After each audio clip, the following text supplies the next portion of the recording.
Today's topic is on libraries and information centers and their role in information society. So we have introduced this very fundamental topic from the course 1, library and society. Afterwards you will be introduced to some other more difficult topics. As the basic qualification for this program is graduation, you might have undertaken your studies from some other universities or colleges, and you might have come across some libraries also. In general, you might have seen the libraries that storing the books and circulating the books and getting it returned, this type of things. But that is in general. Particularly, you have entered into the real profession of library science right now. So you need some more knowledge about the library and information centers.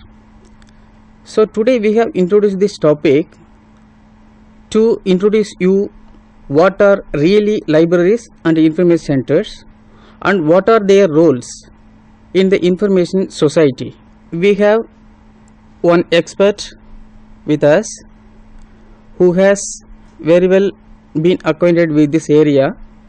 He will explain to you everything about libraries and information centers and their role in information society, including services also. May I request Dr. Jaydeep Sharma to start the presentation, please. Thank you, Mr. Sevukon.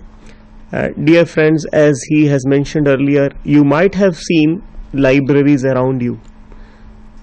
Not only the libraries in your colleges and university, but also prior to that your school library, and you might have had a chance, not a chance once, but you might have had been regular visitors to your libraries in the colonies, like the which we call them public libraries, that are more accessible to us. So you had a chance to see libraries, you had a chance to see their services, their functions, but you were introduced only to part of all these. You used to go to libraries, but not with a view to understand their function, role and objectives.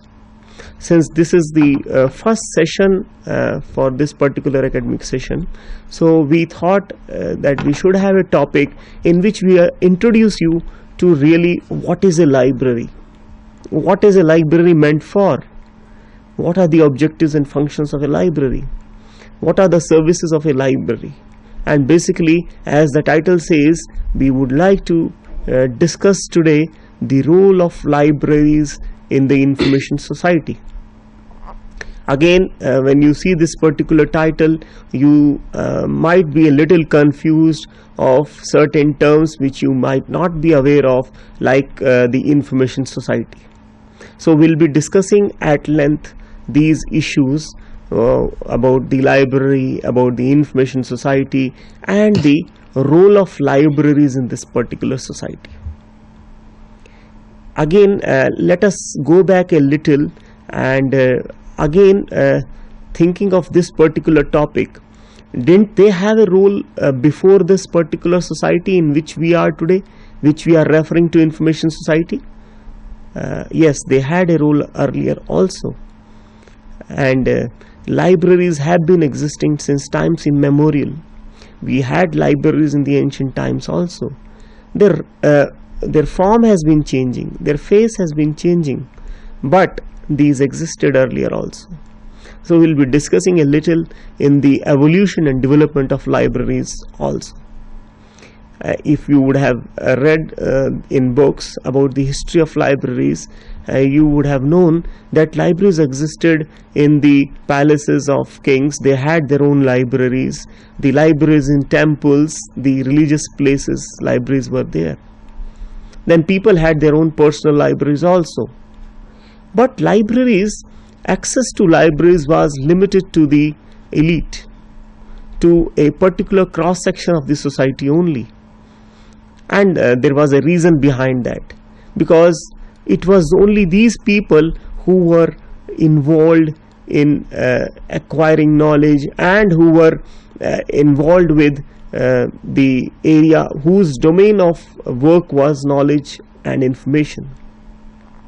The other classes of the society were the working class, or those who were not concerned more with these. So it was considered a privilege for a few, for a cross section or of a limited cross section of the society who were visiting and using libraries. But with the increasing democratization, of education, with the increasing awareness of the rights of people in the society, there has been a change in libraries and information centers. This change has been that now we find that all of the people in the society are using libraries, right from a child to an old aged person, right from a housewife to a businessman, right from a teacher to a politician. Everyone needs a library. Everyone needs help or the services of a library.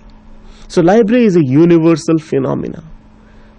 If you just pause for a moment and think, can you think an institution where you can think of the institution surviving without a library? No. Even institutions like hospitals, prisons, they too have libraries.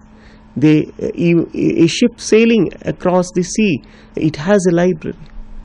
So library is a must. It is a unique phenomena. So this shows the importance of a library.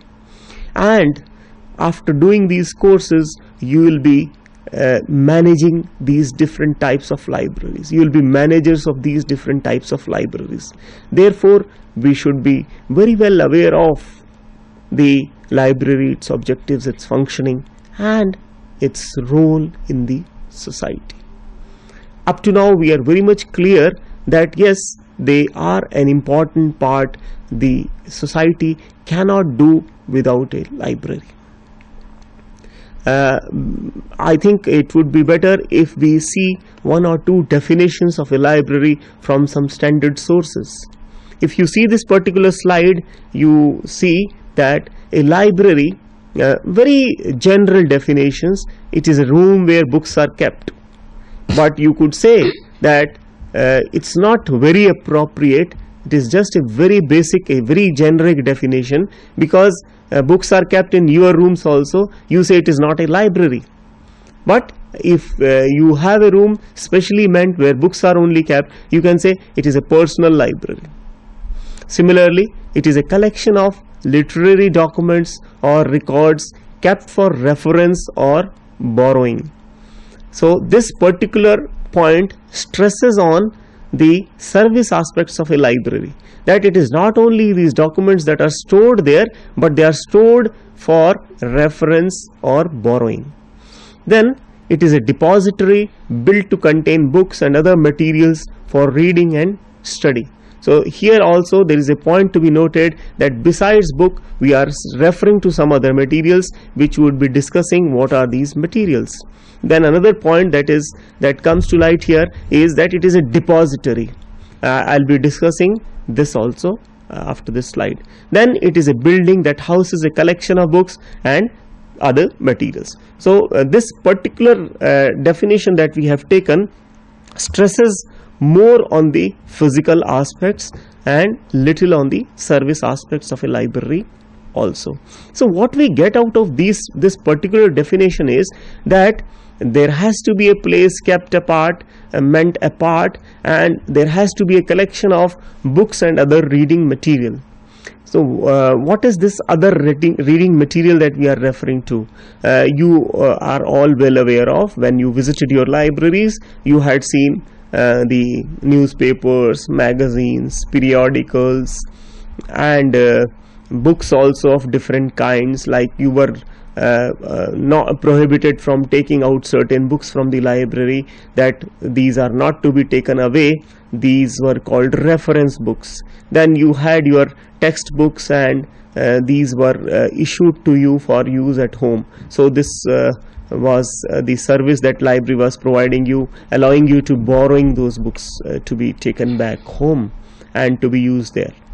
And similarly, the other types of reading materials, if you have seen that these are the electronic documents that we call them, the not the printed, like the video records, CDs, audio cassettes, and these are also part of libraries these days. And besides that, you have some other non-conventional material also, like the maps and these types of frames and microforms also. So these are all the different kinds of reading materials that have been referred to in that particular definition of a library. And one more point that we noted down there when we were reading that particular definition was depository. Actually, when we see the purpose of a library later on, we will see that slide also. One of the functions of a library is to act as a depository. Because why a depository? Because a library exists for serving the society not only today but also in the future. It is a place which preserves the cultural heritage, literary records of a society, not only for today, generation today, but also for the future generations. So it acts as a depository also. So this shows that the library is so important for a society. Now let us see another standard definition from a standard source. If you see this particular slide, some more definitions for a library, and the definition has been taken from the Wikipedia. As you all know, this is a source on the internet where you find the information on different topics. And why we particularly chose this Wikipedia, because it is a definition that is popular in nature. This defines a library in its traditional sense as a collection of books and periodicals. It says that it refers to an individual's private collection, but more often it is a large collection that is funded and maintained by a city or institution. This collection is often used by people who choose not to be or cannot afford to purchase an extensive collection of books. So this definition is a little different. It says that a library could be personal library also, but besides that, it says why a library is maintained, that it may not be for an individual to afford such a large collection, and therefore a person may not be able to afford or would not like to afford that, and therefore this access is provided to such documents in a library. And one more thing that this definition stresses is that these libraries, if these are not maintained by an individual, certainly it has to be maintained by institutions, organizations. As we all know that most of the activities that we undertake in our daily life these days are done through organizations, institutions, like education or any other activity you think of. These have been institutionalized. We are doing it at the level of institution. Similarly, library also is an institution. It is maintained by an institution, by an organization, and this institution or organization pays for it. It is responsible for the development, upkeep and maintenance of the library. So what sort of institutions or organizations these are?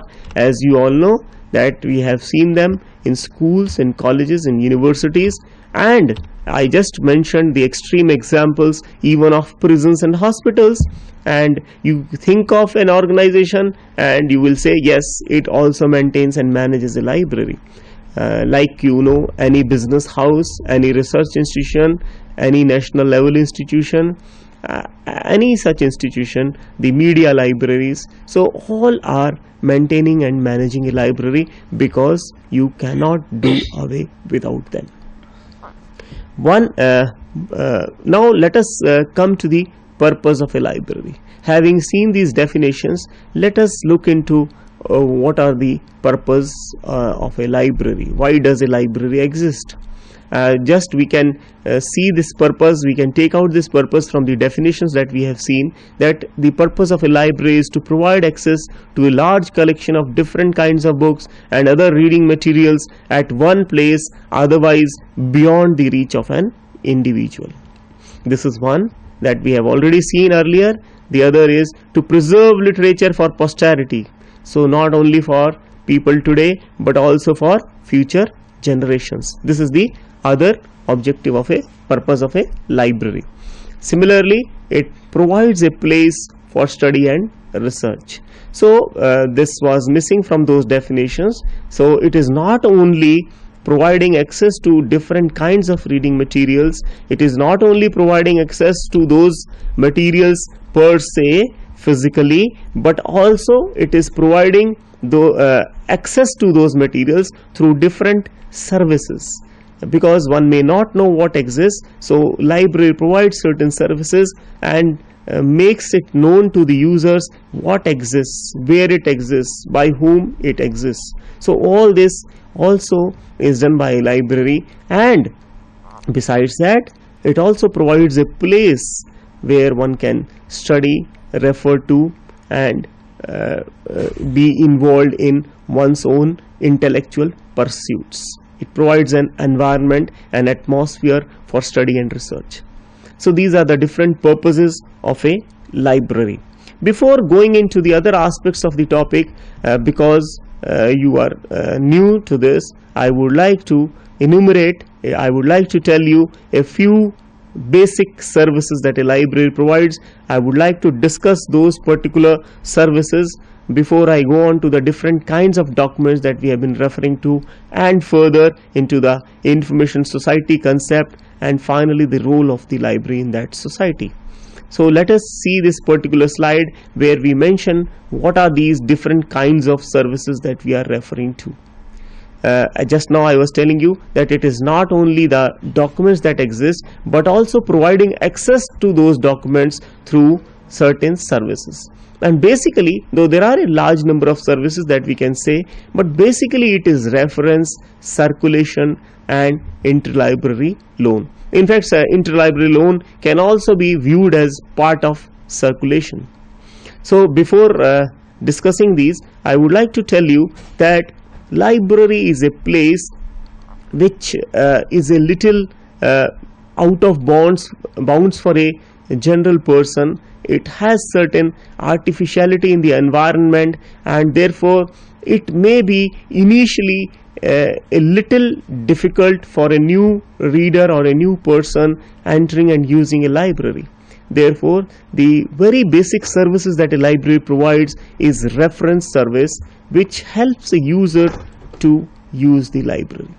It helps the user to overcome that initial fear, you can say, or the psychological barrier, and helps him to go and use the library. So that is one service which is called reference service. And this is not only reference, because reference includes a number of other things, but this is the most basic and essential part of the services, and that is why the reference service is called the hub of services in the library, because it is not only this initial help to the user or the reader, but also there are so many other services for which the reference service helps them.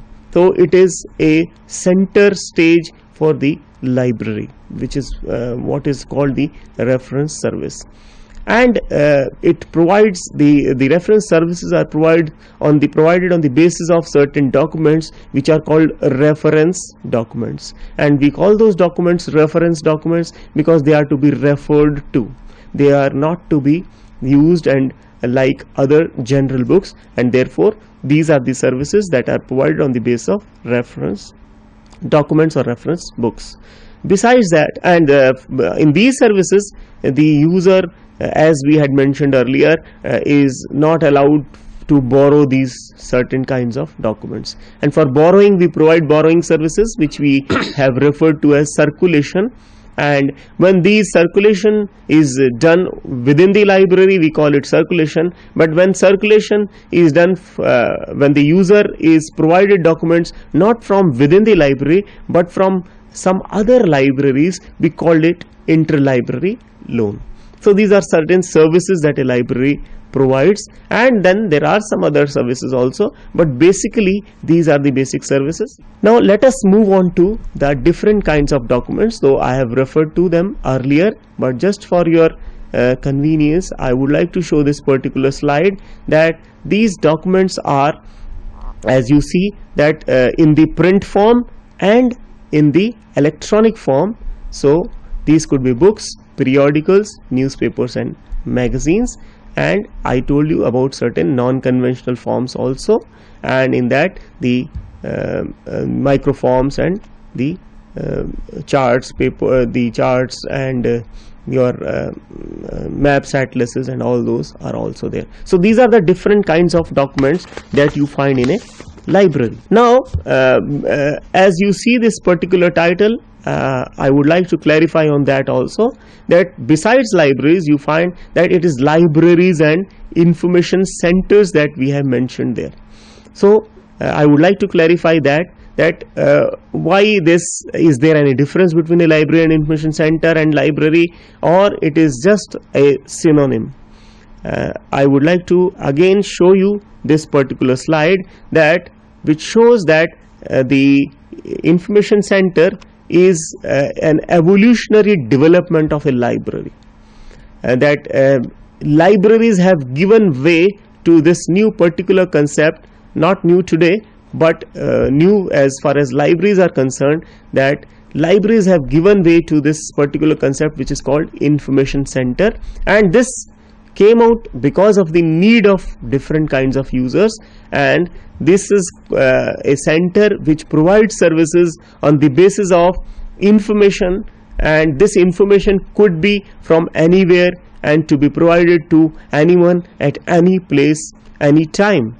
So this information center, we can say, is a information providing institute or center or organization which doesn't depend solely on the documents that are available there within the physical limits of that particular institution or organization. It could be providing information as such as required by the user from anywhere across the globe. And why it was given? Because of the needs of the user. The user's needs increased and they would not be satisfied from the documents that were available within the physical confines of a library, and therefore libraries had to think of satisfying such users, and therefore a new concept was given, that was of information center, and there was another concept that was called documentation center, and we'll be discussing all these things in our different courses. So this is what is meant when we say libraries and information centers. We are talking here, we are discussing here not only role of libraries but also role of information centers, and we have now known what is a information center. Now when we are talking of their role, let us see what are really the needs of this society that we are talking of, because we are living in a society which we can term as a modern society. Now what this modern society expects, what are the needs that a library can fulfill, and therefore first we know of those needs, then we can discuss how the library satisfies those needs of this modern society. So in a modern society, as I had told earlier also, if you see this particular slide, you will see that these needs of the modern society are the educational needs, the economic well-being needs, the spiritual and ideological needs, the cultural and aesthetic needs, the recreational needs. These are the major broad groups. You could extend these groups further also. Now when we are talking of the modern society and needs, we are basically talking of a society which is very well aware of its rights and which is involved in the information, and we have tried to differentiate these needs as educational, like means those who are studying or teaching in educational institutions, they have their needs that are related to imparting or getting education or learning. Imparting education or learning, they have certain needs, and these are the educational needs, and for that they depend on the library. The library has to satisfy these needs. These are the educational needs. Besides this, it is not only education, but also when you are talking of a researcher, he also has certain needs which are we can say those needs which are those of a researcher that help him in conducting research. Similarly, you have the needs of the spiritual and the aesthetic needs, because it is not only education or business that generally one does for earning one's bread, but also besides these we have certain innate needs that are there in all of us, and for satisfying these needs, like those which relate to our culture, to our consciousness, our religious needs, all the or aesthetic needs, as I have said, for these also an individual would like to get help from a library. And that is why we have maintained different kinds of libraries. As you all know, the academic libraries, the special libraries or research libraries, and the public libraries. These academic libraries, as you all know, the school, college, university libraries, these are generally meant for fulfilling the educational needs. And we are talking of the research needs, we have the research institutions, though these are partly covered by universities also.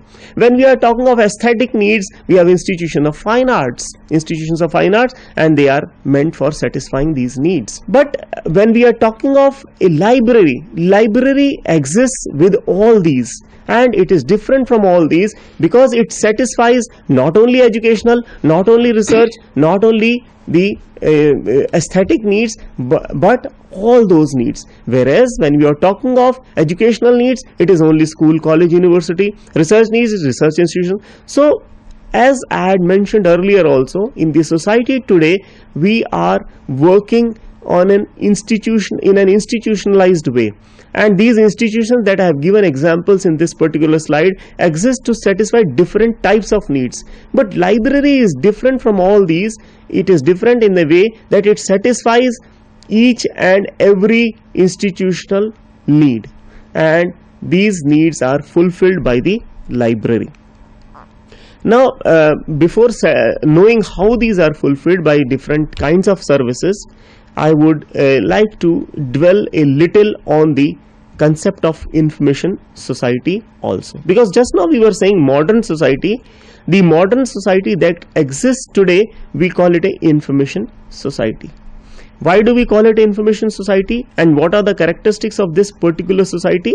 Let us discuss a little on this. Again, before discussing these, I would like to give you certain definitions of the information society that have been given by some authorities in this field of information society.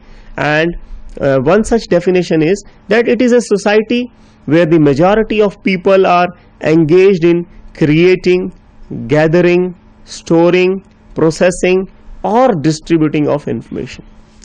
I would like to stress here that this definition says majority of people. Then the second definition is that it is a society in which quality of life as well as prospects for social change and economic development depends increasingly upon information and its exploitation. I would like to again say here, stress, it is very important. It is a very critical statement that the quality of life as well as prospects for social change and economic development depend increasingly upon information and its exploitation. This shows how important is information, not only for, as we had mentioned earlier, that it is a majority of people, but also quality of life and economic dependence on information has been stressed here. In such a society, living standards, patterns of work and leisure, the education system, marketplace are all influenced by advances in information and knowledge. So this shows the importance of information in the information society. I think it might be a little difficult for you people to visualize you might think it is a very bold statement that we are giving here, but the reason may be that our society, in our society you find shades of all different types of society. You find the agrarian society also here, you find the industrial society also in our society, in our country, and a less of information society. That is why you might find a little difficult to realize and really visualize what we are saying, that the majority of professions or business or the working class is those who are involved in information industry. To give you certain examples, there are certain people who are involved in creating information, the producers of information. These people are one type of people who are involved in, who are called information workers, or those involved in information. Similarly, there are a set of people who are involved in creating the contents of information. Similarly, there is a set of people who are involved in the form of the carriers of this information. Similarly, there is a set of people who are involved in disseminating this information, and there is a set of people who are involved in creating the technology for enabling this transfer of information from the producer to the consumer. All these different sets of people are the information workers. Again, in our country, though there has been a change, and we find that a number of people are involved in all such activities, and they are important part of the society today. But if you see the developed countries, you find the majority of workforce today is involved in information. Again, to give a certain some examples, we can say that the teachers, the researchers, the media people, the press people, the database administrators, the information communication technologists, they are all examples of the information workers. And you can well realize that there is a change in our society also, increasing importance to given to such people. And thus, because of this, not only that they have been given importance, we find that increasing information products coming into the market due to these people being engaged in the different kinds of activities. And that is why there is a change in libraries also. Earlier, these were the only organizations and institutions that were involved in this information business, though there were others also, but not to that extent. In fact, we were calling them that they were the sole people who were involved in accessing, processing and providing that information. But nowadays you find that there is a diversification. You have a number of other players also coming into the market. So it is the reason is because of the information society. Now this particular information society that we are talking of, how does why this if you see this particular slide, we have just tried to conclude from the definitions of information society that it is an advanced post-industrial stage characterized by a high degree of computerization, large volumes of electronic data transmission, and an economic profile heavily influenced by market and employment possibilities of information technology. I would just like to say about this, what we have seen in this particular slide, that what I had missed earlier, I would say that there is a large influx and heavy influence of information communication technologies when we are referring to this information society. In fact, it is a major factor that has made it responsible. We can say that it is a cycle, and that information technology influences information and knowledge, and it goes on increasing, and again it is a circle, and information technology is a major factor or force that is influencing the information society, that has been responsible for this information society to come and develop. So it is that we have, I also mentioned earlier that one of the cross sections of this information society workers are those who are involved in the technology or infrastructure part of it. Because when we are involved in transfer of information from the producer to the consumer, here a role is played by the infrastructure, the telecommunication or communication technology. And when we are referring to providing it in different forms, again here there is a role that is played by the storage and processor technology. So this is an important and major part or portion of the information society. Now a quick view on the factors that have been responsible in coming of this information society. These factors are the knowledge explosion, dissemination, distribution, accessibility and availability. That means this knowledge that is being made available today, it is coming at a very fast pace, and that is why we refer to it as explosion. Then globalization of trade, commerce and business and polity, and this again has been made possible due to increasing diminishing boundaries between countries, as well as increasing influence of information communication technologies. And then it has also been caused by intellectual activity resulting in new knowledge due to research in science and technology, and also the developments in information and communication technology. So these have made these changes, and that is why the coming of the information society. Now before looking into the role, we will say we have been able to come up to a conclusion up to this point is that this library has to change because of all these factors that have brought in a change in the society which exists, and libraries have to serve this society. Now how does this library serve this society, this changing society, the information society that we are referring to? We just see this particular slide where I would like to discuss this role of libraries information centers. This role, as we have mentioned earlier also, it has a role to play in the educational needs. These are both formal and informal, the research needs, the business needs, the needs of in governance, needs in recreation, as well as the we can view this particular role that it is playing for different cross sections of the society. Like when we are talking of education, it could be the teacher as well as learner. When we are talking of the governance, it could be governance at the level of an institution or organization, or even at the level of country. It could be the level of defense.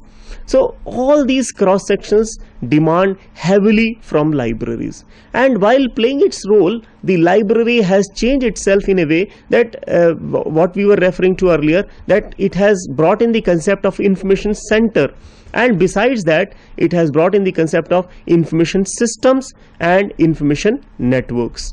It is not only at the local level but also at the state, national, global level.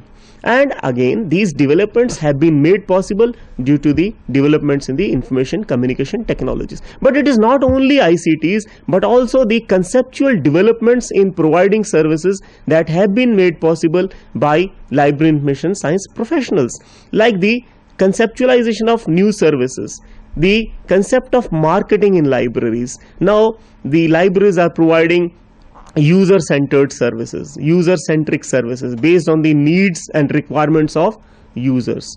The services have been so designed that it suits the availability and the time available with our user, that it is not the user who comes to the library goes to the user.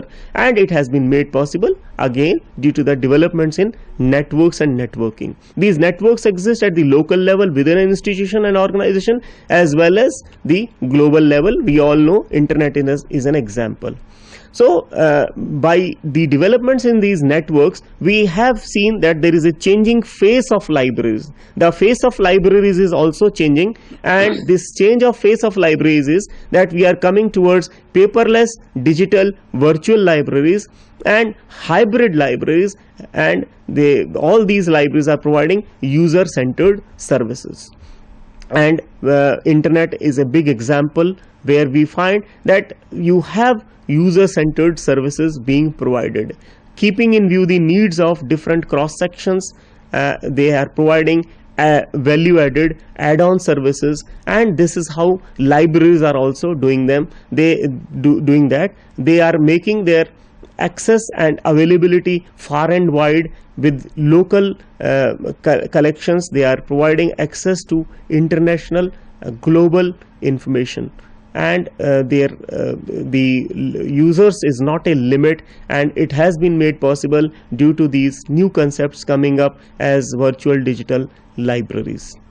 So this is how the libraries have been changing, adapting and adopting new things to play their role in the information society. Thank you, Dr. Jaydev Sharma, for your excellent presentation. In addition to this presentation, I would like to add something, that you might be aware of the basic sources of the libraries, what are generally available in libraries, and the services, basic services offered by the libraries, as he has mentioned: interlibrary loan, reference service and circulation services. Instead of going through the course material theoretically, please go to the libraries and see the activities which are performed by the libraries practically. Just go and see the libraries and go to the stack rooms, pick out a book and see how they have classified, cataloged and everything. See practically and go to the libraries and interact with the librarians also, so that you can apply your practical knowledge into the theoretical aspect. You can correlate also. This will help you in future for getting employment opportunities and be successful. I think you might have been benefited a lot. Thank you so much. Thank you.